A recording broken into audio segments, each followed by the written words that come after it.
Welcome to the 3&D podcast. Thanks for joining us again here on what is for us a Monday evening. Probably one of the best Mondays in Houston history, actually, Wayne, because Bill O'Brien is no longer the head coach of the Houston Texans, nor is he the GM. He's gone. Praise the Lord. That's what I said earlier. I said all praise, glory, and honor to the Lord Most High. Yo, all of Houston is ecstatic right now. I really didn't think it was going to happen. Did you see they were like, as soon as Bill O'Brien got fired, the Astros hit like 3 home runs, something like that? I did see that. Wait, did the Astros win? Yeah, they won 10-5, I think. All right, up on the Oakland A's. Hey, here's what I was curious about, though. Why are they playing in the LA Dodgers Stadium? I don't know. Maybe that's just like they weren't in Oakland or Houston. They were in LA. Maybe they're just doing like a neutral site for all the games. That's what I thought too, but I don't keep up with baseball enough to actually know. But I was just all those little cardboard cutout fans. A bunch of them had Dodgers gear on, and I was like, "This doesn't make sense. Wouldn't you put like Houston or Oakland jerseys on them?" And then I saw that they were actually at the Dodger Stadium, so was kind of confused, but whatever. Crazy. So are we sponsored by Vitamin Water? You said that we were before we actually recorded. Vitamin Water. I didn't get the email yet, but I know it's on the way. So I'm just gonna go ahead and, just get the product placement out of the way. I can't wait to be paid for this. Put a sticker right there. Yeah. So y'all know that we're sponsored by Vitamin Water every time you watch a video. We're also sponsored by Actual Water. All water. All H2O. It's a huge endorsement. We're getting paid millions. All jokes aside. Well, hopefully we don't have the hopefully we're not sponsored by that water in Lake Jackson. You know what I'm talking about? I don't know. Well, I thought you were talking about Flint because they got some bad water over there. No, but did you hear about the flesh-eating like bacteria that's in that water? Yes. Listen. We're not sponsored by that one. Hold the phone, because if that makes its way over here, I don't know what I'm gonna do. I'm just gonna drink a bunch of vitamin water. I'm going to Africa or France or something like that. I don't know. Shoot, I'm somewhere. Going to Wakanda. Wakanda forever. R.I.P. Chadwick Boseman. Yeah, man. Wayne, how was your week, man? Dude, week was good, man. I mean, I guess it's the beginning of the week, but more so last week. Oh, last week, yeah. Hung out with the kids at work, just hanging out, chilling, making sure they're staying on task. Had a great weekend. Hung out with the lady friend, We're going strong. You already know. No, she's probably going to listen to this and tell me I'm stupid, but it's okay. It is what it is. Yeah. But, we had some fun. Went to church, watched football, ate tacos. Check it. We had a good time. Yeah, we had the finals. So we thought the first two was going to be, or at least when we saw the first two games, it was like, this looks like it's going to be. And I wrote here in my notes, Wayne, and I told you beforehand, this looked like the most boring finals ever. It looked like a chicken wrap, whatever kind of wrap you want to call it. It was done. Chicken wrap. But last night, Jimmy Butler, with his bad groomed mustache and hair and everything in between, the big Mr. Big Face Coffee was on one last night. What did you think of his performance? I have some thoughts on it, but I think he ended up with a triple-double, 40 points, I think somewhere around 11 assists, and 10 rebounds, something like that. 40, 12, and 11, I think. Yeah. He really changed the dynamic of this game, especially with Bam and Dragic out, two of their best players, and he still managed to galvanize that team and get him to the end of the game to get the W and honestly make this a series again. Yeah, so on Jimmy Butler's side, that man, I don't know what possessed him. I mean, I guess he's had it in him the whole time. It's just like, now his team really needed him more than ever, and he was like, I'm just going to step up and do it. So shout out Jimmy Butler for dropping 40 on the Lakers, man. That's not an easy task. Looking at all the defensive minded people the Lakers have, for him to just, and all he did was basically just attack, attack, attack, get to the line, especially in the fourth quarter. Got to the line, got the fouls, attack LeBron as much as he could, got him off center a little bit. So shout out to Jimmy Butler for just throwing the Lakers for an entire loop. And then even the guys around him, like Tyler Hero showed up in the fourth quarter. Mm-hmm. Duncan Robinson was crazy because Duncan Robinson, I thought was going to sell the game because he takes those like contested threes, but even though like they go in those moments, I'm just like, bro, just swing the ball, make the easy pass. He would just catch it and just pull it. I was Yeah, like, dude, stop doing that. And he's the hardest player to keep out there too, because as soon as he goes back on the defensive end, every Lakers player is targeting him. Every switch that's being made on defense is trying to get, Duncan Robinson on AD or Duncan Robinson on LeBron. And literally that's what they were trying to do the whole time. But even late in the game, like he came up with some key steals and plays in the final moment. So good on him. Yeah. He finally hit one of those threes where I forgot, I think it was like on the right side of the court, and they swung it to him, and the dude was in his face. I forgot who it was, probably like KCP or something. Dude was in his face, and he just pulled it like he didn't care. And I'm bro, why would you shoot that? Was this late in the fourth? Huh? Was this late in the fourth?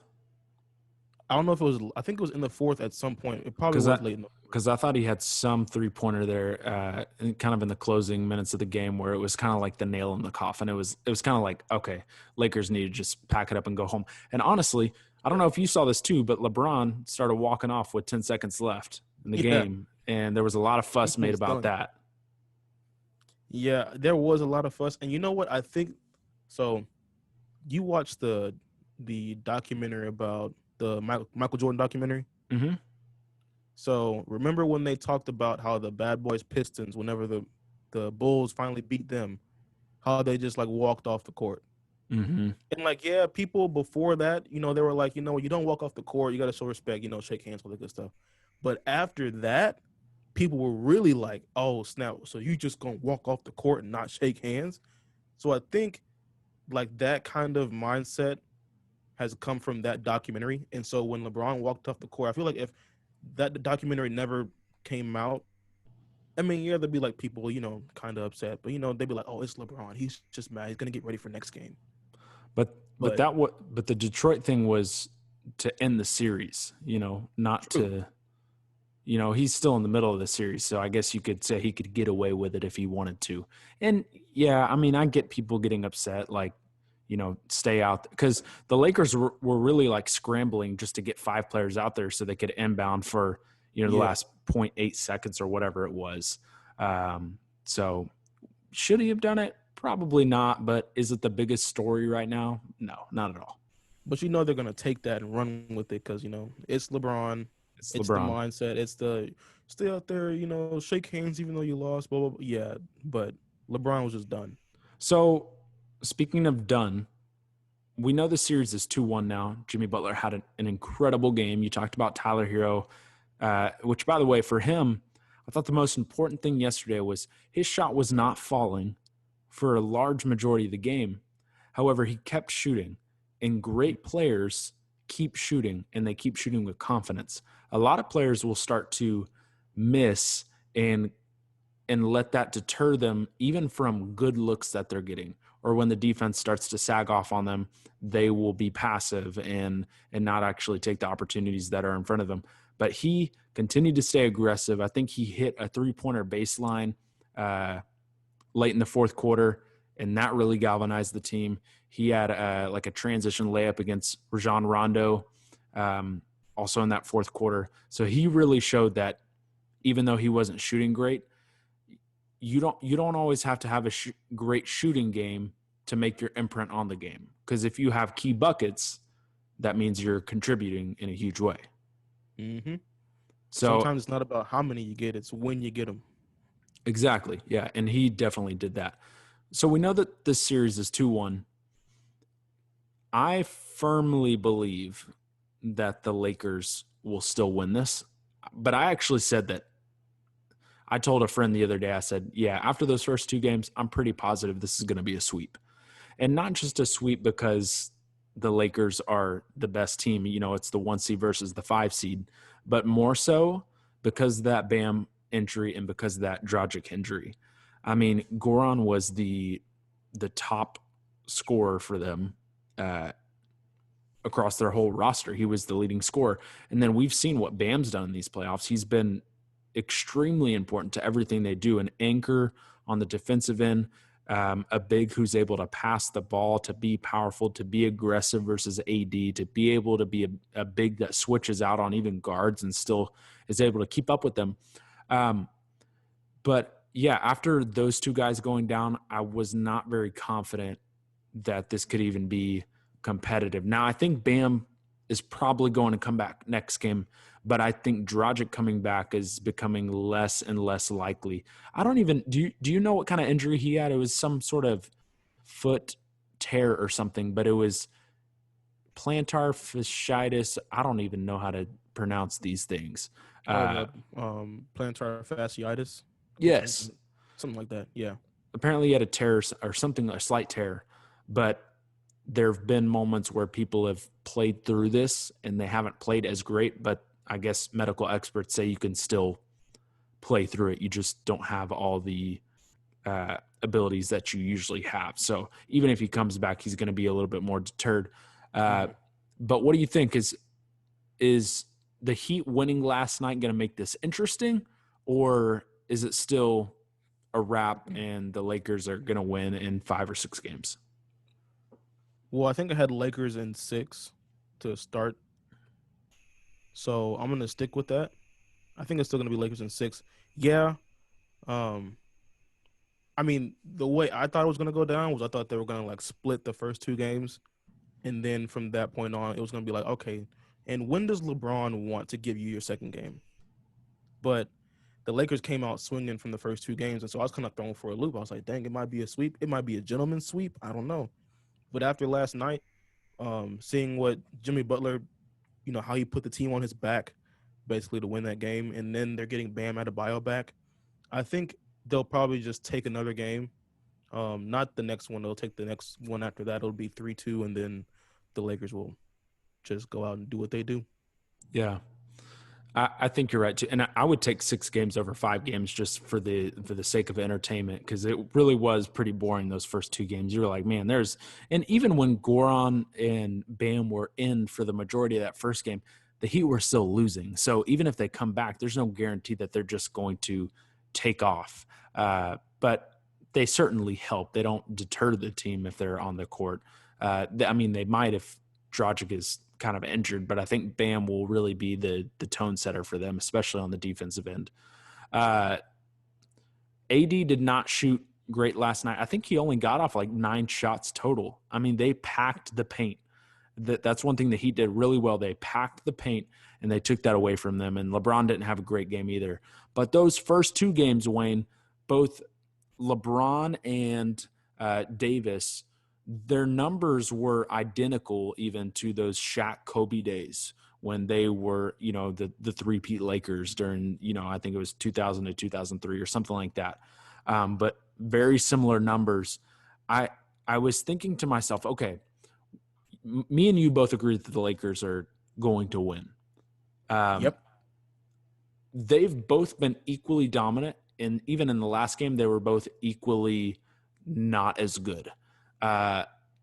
So if they do end up winning, who do you see taking home that finals MVP? Dang, that's a good question.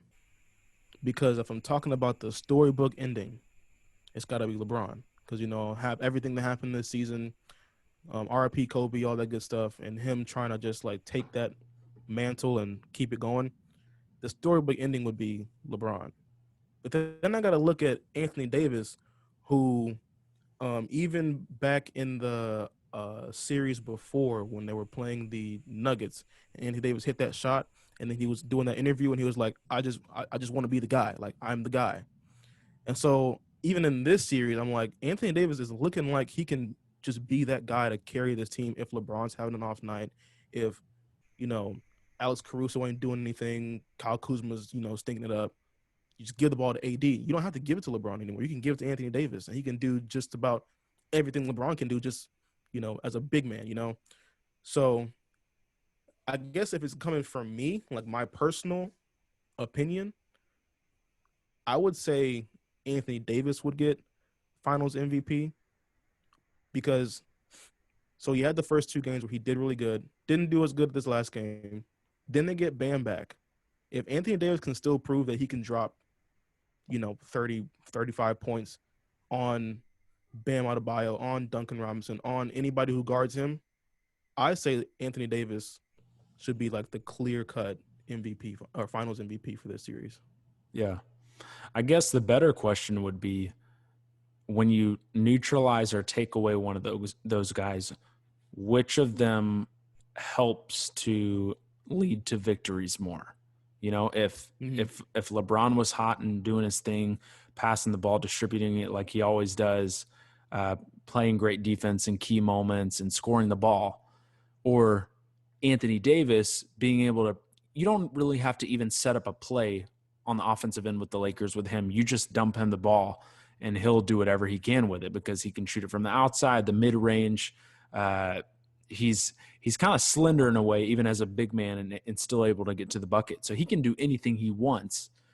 But I would say if you take away one of those guys and you're asking yourself, which one do I want to keep in order for us to have a better chance at, bringing us to the end to win the finals, I think the guy that, to me, that's still going to help you win more than the other, if I had to choose one, is probably LeBron. LeBron, it's because he does so much for this team. Besides Rondo, he's practically the point guard. I mean, he creates everything.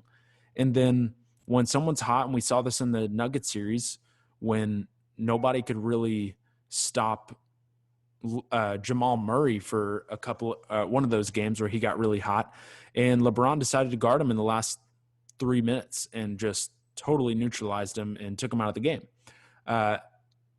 LeBron has the ability to turn it on whenever he wants. Doesn't matter when, he's going to turn it on. And so I think he will ultimately end up winning that Finals MVP. And isn't it a media award? Isn't it media votes that decide that? I think it is.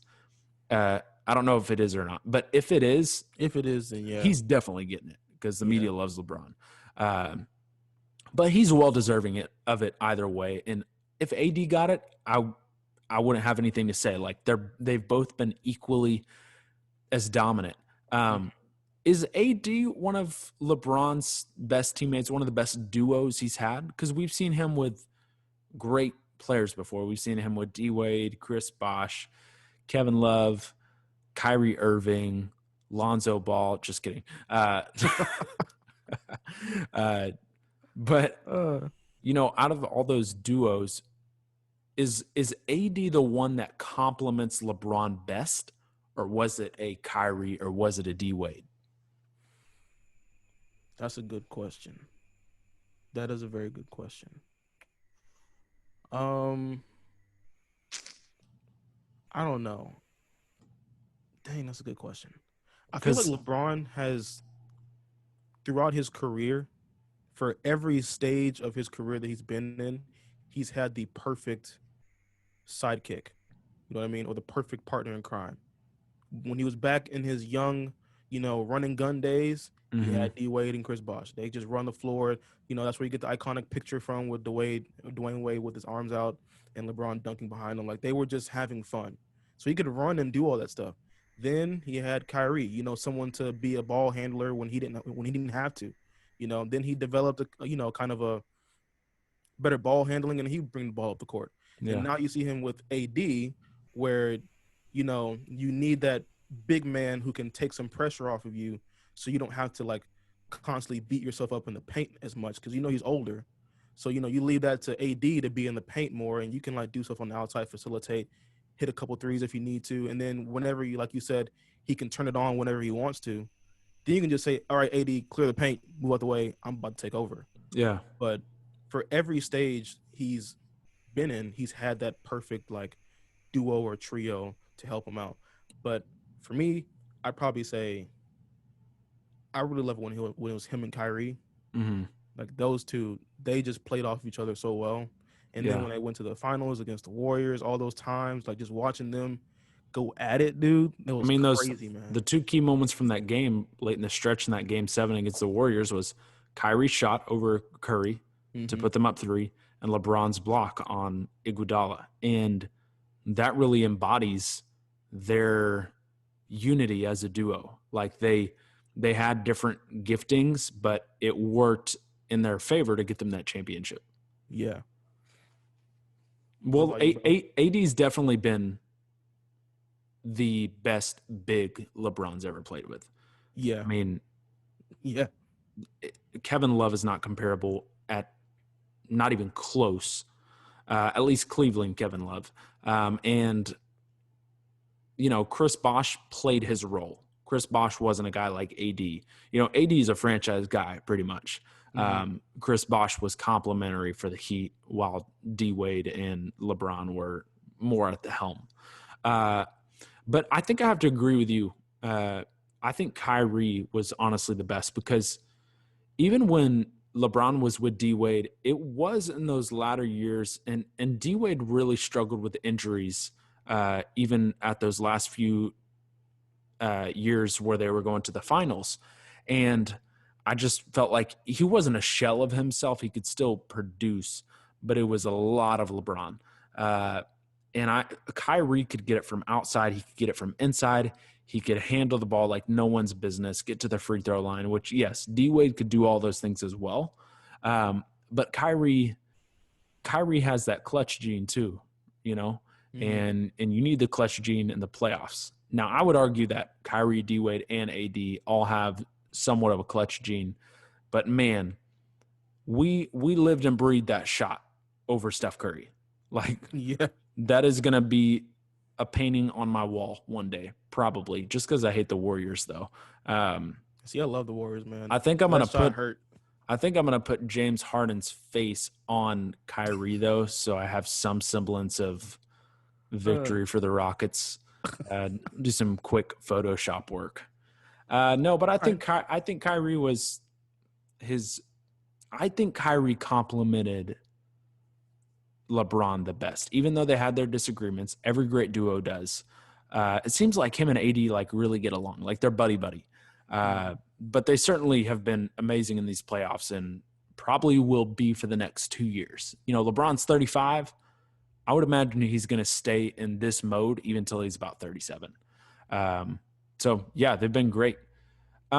Speaking of Kyrie, you caught me up to speed on a lot of things that he's said recently. Because honestly, there's been so much noise. I had to ask you. I was like, I don't even know what he said. Tell me what everybody's upset about. So go ahead and tell the people what he said, and we'll discuss that a little bit. All right. So Kyrie, if you know Kyrie is known for saying some pretty outlandish stuff, like the Earth is flat and stuff like that. Dude, just for whatever reason, sometimes he'll be a great basketball player, and then he always has to like compliment that great basketball play with saying something outlandish. So it's whatever at this point. We'll just let him have his moments. But this time, Kyrie, I'm not sure where either of these two instances took place. I think the second one took place when he was talking with Kevin Durant on a podcast episode, like you mentioned, It's called the Etceteras. If you want to go listen to it, the the etc. Okay, ETCS. gotcha. So the first thing he said, he was talking about what was it? It was that you were Uh, telling me about the. It was basically a bash on LeBron, essentially, even though he didn't say LeBron's oh, name.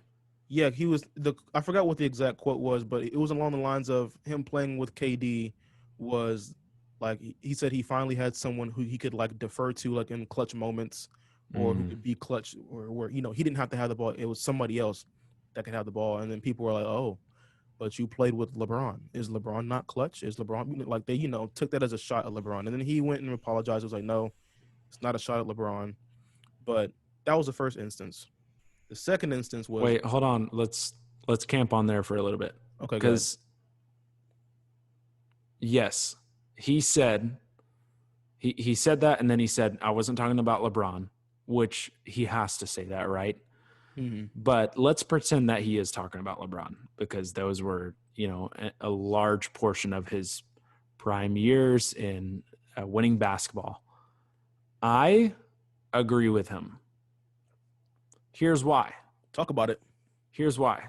I think when Kyrie says he has someone to defer to in clutch moments, yes, LeBron has found ways to be clutch, but LeBron's really not like a natural scorer per se.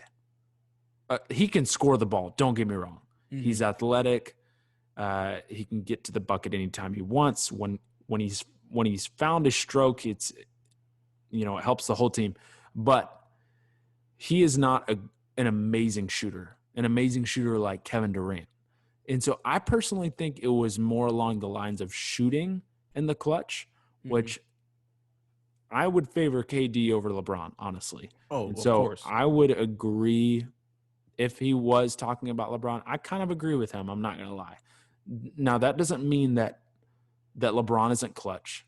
It just means that I think Kyrie probably trusts Kevin Durant a little bit more than LeBron, because LeBron was really going to be the one that was going to set up Kyrie in a way. Like, they both had their moments of, in those final moments of games. But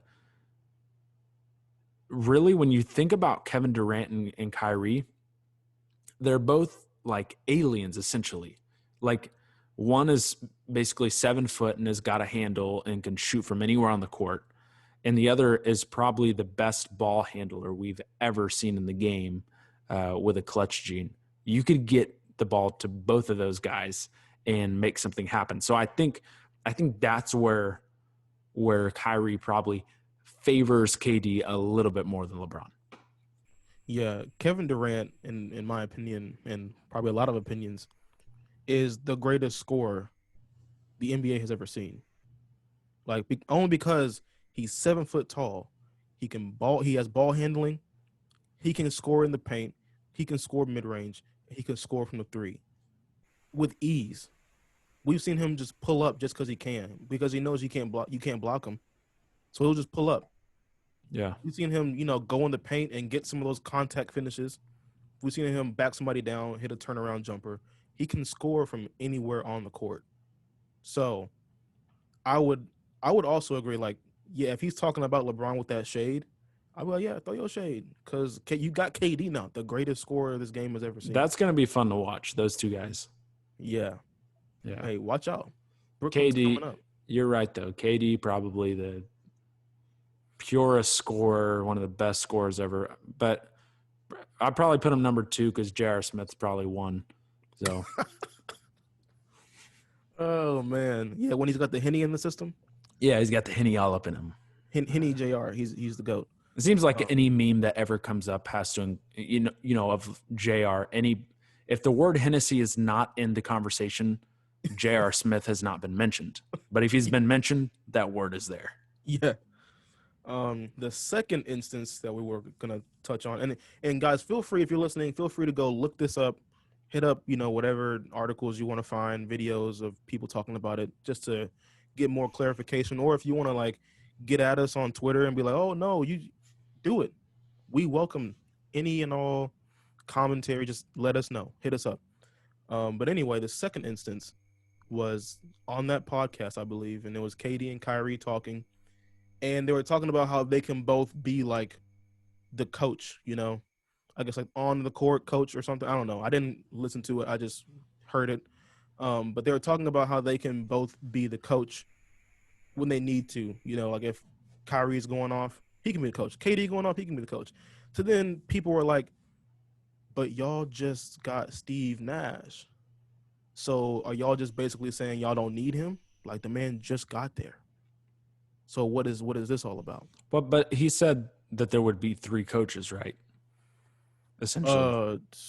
I believe so. So if he said 3 coaches, like, it's not like they want to completely dismiss Steve Nash. Listen, I don't. True. Should he ever say these things out loud? No, but this is what Kyrie does. But you can't disagree with what he's saying, because any star players around the league, look, Frank Vogel might get a lot of credit as being the Lakers coach, but who's really running that team? LeBron James. LeBron James, Anthony Davis probably has a lot to say. Great players make the teams that are great. Not great coaches can, and you can attest that to guys like Greg Popovich and Steve Kerr, but even those guys still have great players. And probably those players have a lot of say and a lot of input into the plays that are called and what decisions are made. It doesn't mean that the coach never gets to say what they need to say and not have influence, but these great players have influence as well. And I think that's more what he was alluding to. Again, he shouldn't say these things out loud, but he's not wrong. It's crazy because Kyrie's just full of stuff you shouldn't say out loud, but he'll just say it. And then for the most part, you're like, dang, I agree with you. Yeah, you're making sense. Kyrie's like the talking Urban Dictionary. Yeah, pretty much. He just says whatever everybody else is thinking. He's have you ever Googled your name in Urban Dictionary? I have. And I forgot what it said, but I think I kind of liked it. Because I've Googled it I've Urban Dictionaried it multiple times. So I must have liked it. Well, yeah, maybe I'll look it up at the end of the pod and look up what Kyrie is in Urban Dictionary. Kyrie? Do you really want me to do that? Because I can do it right now. Well, I kind of wanted to look up yours, but we can do Kyrie Irving as well. Yeah, we'll just do the word Kyrie. But if it's really inappropriate, I'm not going to say it. Because it probably is. Like the more definitions you read, it'd be like some outlandish foolery. Okay. I think this is appropriate. Here we go. Kyrie. A girl with the sweetest personality ever. Just think of Kyrie, by the way, Kyrie Irving as you're listening to this. Think of the man Kyrie Irving. A girl with the sweetest personality ever. She is very funny. If you see her smiling, you can't help but smile too. She is the most attractive girl in the world. She is a great singer and good at swimming. Her brown hair is absolutely beautiful, which complements her great eyes. She has the cutest face in existence. Her attractiveness, talent, and great personality makes her impossible not to like. She is the best person ever and is basically perfect. So Kyrie is a girl name. Kyrie's a girl name, and he's a great swimmer and singer. Hey, Kyrie can sing. I don't know if you heard his song. It's called Ridiculous or something like that. He's got a song? Yeah, it was for that movie he made, Uncle Drew. Okay. Yeah. I never saw that movie. Neither have I. I just heard the song. Okay, I looked up your name on Urban Dictionary. You ready? Oh, snap. What is it? Here we go. A guy, probably the most amazing guy you will ever meet. He will sweep you off your feet from day one, surprise you, love you and treasure you. He will treat you like a princess and respect you. Wait for you and make you feel like you can trust him until the end of your days. He will call you beautiful every day until you start to believe it. Carry you through every problem and be that shoulder to lean on whenever you need him. Just seeing him makes you smile. His laugh makes your heart melt, and his eyes are the most beautiful things you have ever seen. And he smells like Jesus. What? There was an extra word in that last line, and I decided to skip it, but I just said, also, he smells like Jesus. That's what it says. Do you smell like Jesus? Hey, if Urban Dictionary says it, then it must be true. I don't think you know what Jesus smells like. Jesus, if you're listening, which I know you are, let me know. You're always listening, Lord. Oh, that's good. Oh, wait, should I look up my name? Yes, you should. This is fun. Why not? Drew. We went from talking to basketball to Urban Dictionary. Or talking about basketball. Okay, it's fine. Drew, a charm. Oh, gosh. I'm going to not say the full words, okay? Here we go. Drew, a charming and sweet a-hole, has the tendencies to have a smart mouth and can be extremely sarcastic, but cares for everyone. He's nice, when he wants to be and can make a girl fall for him in just the snap of a finger. He loves sports, and his favorite colors are usually yellow, blue, and green. He has a playful attitude and is happy most of the time.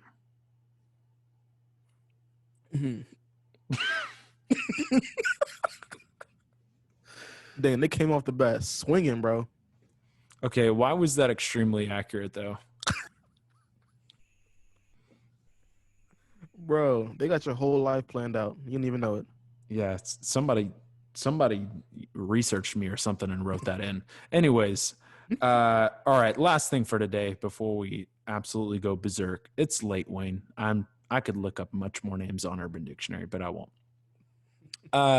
Fun fact, real quick before we move on. This is the first time in LeBron's 10 appearances to the finals that his team has gone up 2-0. Crazy, right? You would have thought stuff. at least one other time that would have happened. Dang, that means he's been playing some good comp, man. Crazy stuff. You would almost think though that the Lakers are in trouble because those first two series they lost their first game. They lost to the Blazers the first game. They lost to the Rockets the first game. I don't know. I don't think they lost to the Nuggets in the first game. But anyways, it seems like they always lose the first game. So was game 3 like their feel out game rather than game 1 now, or are they in trouble because LeBron didn't lose that first game? I don't think they're in trouble. I don't even think this was a feel out game. They just got hit in the mouth, you know. They were coming out trying to do business as usual, and Jimmy Butler said, "Nah, you can take this coffee to the face real quick. Big face, baby. Hold my cup. I'll go drop 40 on your head and so get it back." Did you see when he hit that clutch layup in the fourth and he took his mouthpiece off and he was like talking to LeBron and he looked at him, he was like, "You in trouble." And then he kept walking to the bench and he was like, "They in trouble. They in trouble." Bro, I was like, yo, who done woke him up? Who went into his room and took all his sugar, can't make no more coffee? Like, who made him mad before this game? Well, that's because at halftime, I think LeBron had told him, "Y'all are in trouble." Oh. Yeah, there was some back and forth between those two guys. So I think it was a play on whatever LeBron had told him before halftime. Dang, because I was sitting there and I was like, bro, who? I mean, Jimmy Butler's a savage either way, so. Yeah, they could have been down 3-0 and he still would have said that. Okay, but the whole big face coffee thing that Jimmy Butler has, he's got any size that you want, but every size is $20. Yeah. Would you spend $20 on a small coffee? Listen, if I'm going to big face coffee, I'm getting a large. I don't care if you charge $50 for the coffee. No, but everything's $20. That's the thing. It doesn't matter if it's a large or a small. I guess it's a good thing if you get more up in size, but like if you choose to get a small coffee, it's still $20, which can be a bad thing. This is true. It's a weird tactic, right? But it's oddly getting a lot of PR and good marketing. I wonder if everyone's just getting the larges. Yeah, maybe so. Like, if you're not getting a large, what are you doing? Did he start this in the bubble? I thought he was a wine guy, like D-Wade. I don't know. I've seen videos of him before a pandemic where he was like out with the hat on, you know, chilling with some old heads, playing, I don't know, drinking wine, playing chess, drinking what, I don't know.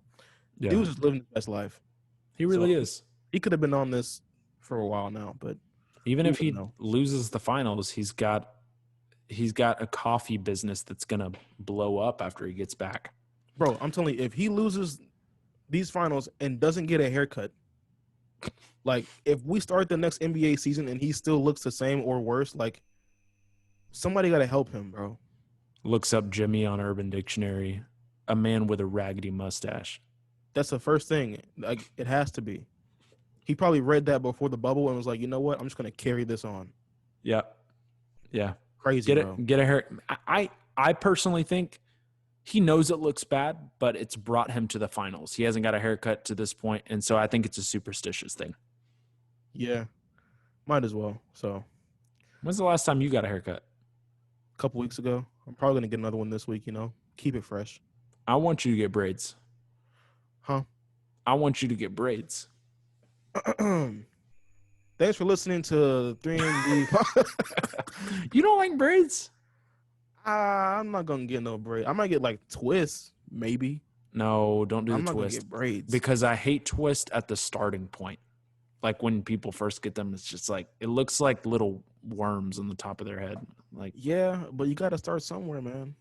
yeah, I'd rather you just keep the mini afro though if You you're know what? thinking about doing twist. I might. You know the two braided thing that what's his name? Russell Westbrook had at one Mhm. point, I think. Yeah. We had like the two stranded braid just going like this and meeting in the back. Mm-hmm. That might be dope. I might try that out. See what's You can popping. do it. Try it, man. See what's popping. You know what I'm saying? There's no better time to live than now. Yeah. All right, last thing. Doc Rivers suddenly got fired as the head coach of the Los Angeles Clippers weeks after they got kicked out of the playoffs when they blew a 3-1 lead to the Denver Nuggets.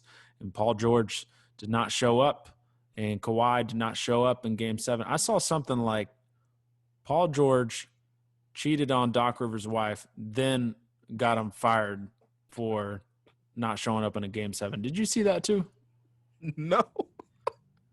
I don't know what this story is What? with Doc Rivers' wife or daughter or anything like that. It was like Paul George, cheated on Doc Rivers' daughter and then,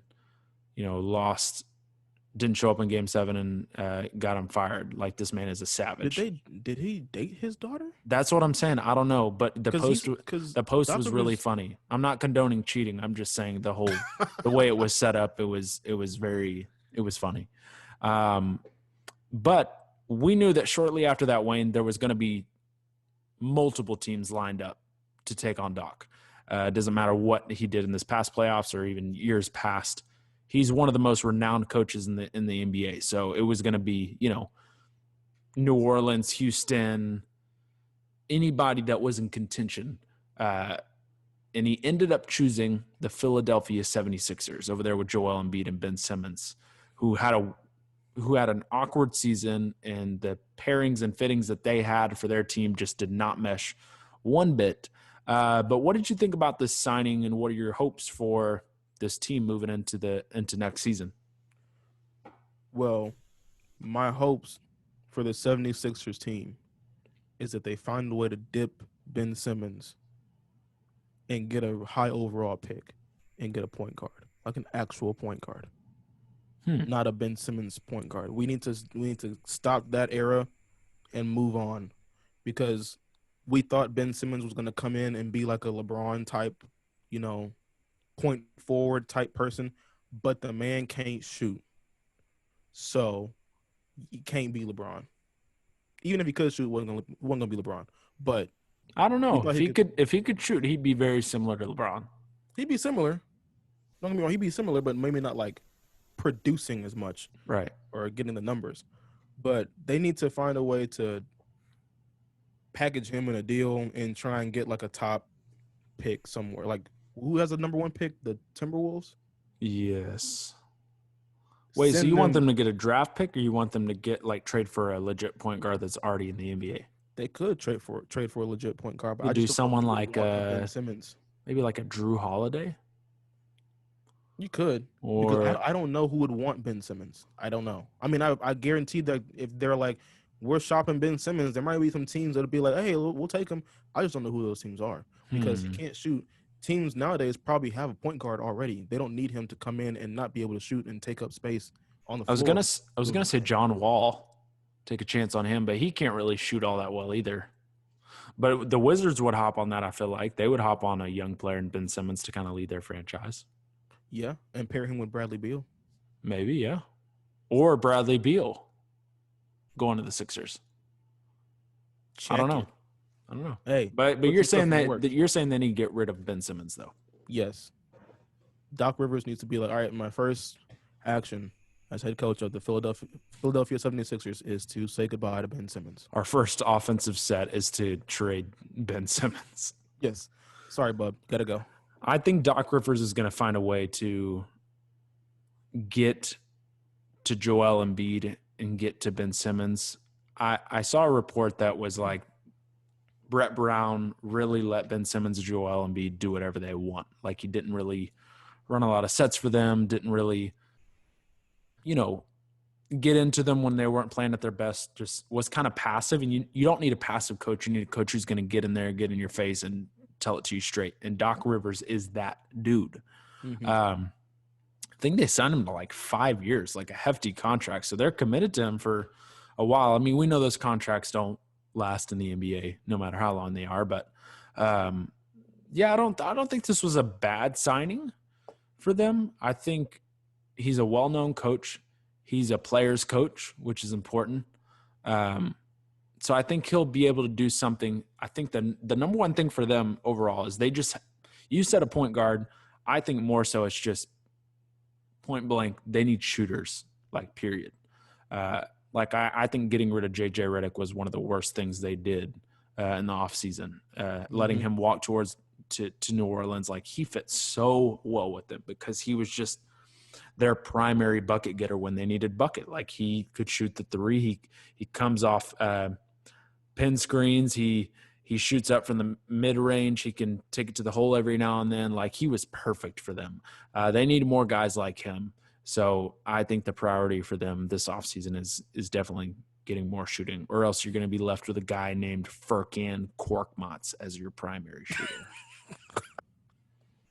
Whoa. I wonder what he is on Urban Dictionary. Yeah, we don't have to do that. Oh, I'm doing it. You already know. No. I'm already typing it. Furkan. Here we go. Please tell me they have nothing. No, there is something. Oh, I'm not gonna read it because it's kind of lame. Like, it's just the whole, like, this guy takes your breath away. He's great. He's honest. He's cute. But I do like the example sentence, just because the name is funny. But the example sentence is, Furkan is the perfect boy. So, like, what? Just the name is just Furkan. Just, I can't get over it. Okay. I'm tired, and I'm gonna lose it during this podcast, so we need to wrap it up. All right, let's get it. So tomorrow, Game 4. Who do you got, Lakers or Heat? I got Lakers. Let's They go 3-1. assume Bam Adebayo comes back. Still Lakers? Yep. Okay. I'm gonna go there with you. I'm gonna go Lakers, and I think the next game, Game 5, I think the Heat will take it, and they'll push to a Game 6. And the Lakers, like you said, will finish it out in Game 6. Yep. If we're right, we need another sponsorship like Vitamin Water and Water. Yes, we need a third sponsor. Hit us up. Subway, do it. By the way, we're not actually sponsored by Vitamin Water, but if they want to reach out to us, that's great. Okay. You guys can find us on all streaming platforms, Spotify, iTunes. Don't forget, when you're on iTunes, if you're listening through iTunes, we want you guys to give us one of the ratings, a 5-star rating, and a review as well. We don't just ask you to do this simply because we want to see your comments. I mean, we do, but those ratings help us to be a little bit more seen when people are searching for other podcasts. So we really appreciate that. You can obviously find us here on YouTube to like and subscribe to our page. And as always, Wayne loves to leave us with some words that will encourage you through your week, through your day, while you're listening to this in your car, through your headphones, whatever it may be. So, Wayne. Yeah. Put it on us. I'm about to put it on you. You ready? Actually, I'm not about to put anything on you because that'd be weird. But it was kind of phrased weird. When it came out of my mouth, I was like, how about lay it on us? No, it's still weird. Give it to us. Oh, my goodness. Just stop. Please, just stop. All right, people, if you're listening to the sound of my voice, we got some stuff coming up. It's election season, all that good stuff. But what I want you to remember of this, okay? Don't let all the noise get to your head. Don't let all the nonsense and the things going around get to your head, okay? You do what's best for you and your people, and we'll leave the rest to God. Amen. I'm telling you that right now. You do you, let God handle the rest, all right? That's what I'm leaving you here with for now because I myself have to take that same advice. Mm-hmm. So if you don't hear anything else from this podcast, just you do you, let God handle the rest. Come on now. Y'all know the vibes out here. Spiritual vibes. And go vote. Go vote. Yes. Hashtag vote. If you're not registered to vote, do that. Get registered, go vote. Also, I think this is a great idea for the whole debate thing, like because they had it between Trump and Biden, and I think they're going to do it between Kamala and Pence. Like they're going to do the vice presidents too. Mm-hmm. What if the moderator had a mute button? Like, no, but seriously, anytime that the other person tried to cut the other one off, you could just hit your mute button and they wouldn't be heard. Why has nobody tried this yet? I don't know, but it needs to happen. I think it needs to happen. But anyways, I digress. But if they decide to do it, I want credit. I want credit for that. I'll give you credit. I'll tag you. Hit us up, 3&D Pod. Hit me up, Drew McWilliams. Thanks for listening to us. We'll see you again next week. There might be a finals champion. There might not. We shall wait and see. Maybe we'll even, if there's a finals champion sooner than we expect, me and Wayne might hop on here even sooner. You never know. We might do a finals recap right as the game ends and just give our emotional thoughts right after it. We'll see. Let's do it. I'm down. All right. Thanks for joining us, y'all. We'll see you next week. Bye.